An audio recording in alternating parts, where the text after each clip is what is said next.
முருகன் தமிழர்களின் தெய்வம். முருகன் என்பது முழுக்க தமிழ்நாட்டின் சொந்த தெய்வம். வேதங்களில் சுப்பிரமணியன் என வருவதற்கு முன்னரே சங்க இலக்கியங்களில் செய்யோன், மயோன், வேலவன், குமரன் என்று குறிப்பிடப்பட்டுள்ளது. 6 முகங்கள், 6 அர்த்தங்கள். முருகனின் 6 முகங்கள் ஷண்முகம் ஒவ்வொன்றும் தனித்தனியான சக்திகளை குறிக்கின்றன. 1 ஞானம், 2 வலிமை, 3 கருணை, 4 தைரியம், 5 பக்தி, 6 கருணை. 6 படை வீடு. முருகனுக்கு 6 புகழ்பெற்ற தலங்கள் உள்ளன. திருப்பரங்குன்றம், திருச்செந்தூர், பழனி, சுவாமிமலை, திருத்தணி, பழமுதிர் சோலை.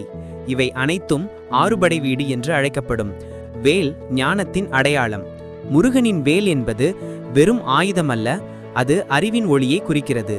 வேல் கையில் இருப்பது அறிவால் அசுரத்தை வெல்லும் சக்தி என பொருள். தந்தை, தாய், மாமனார் மூவரிடமும் சிறப்பு பாசம் உண்டு. முருகனுக்கு தந்தை சிவன், தாய் பார்வதி, மாமனார் விஷ்ணு மூவரிடமும் பிரத்யேகமான பாசம் உண்டு. அதனால் முருகனை தேவர்களின் உறவு சங்கிலி எனவும் கூறுவர். தீபம் சுப்பிரமணியனில் வடிவம். கார்த்திகை தீபம் ஏற்றுவது முருகனை வழிபடுவதற்கான ஒரு வழி. ஒளியே அவர் வடிவம் என்பதால் தீபம் ஏற்றுவது அவரை நேரடியாக வழிபடுவதைப் போலவே.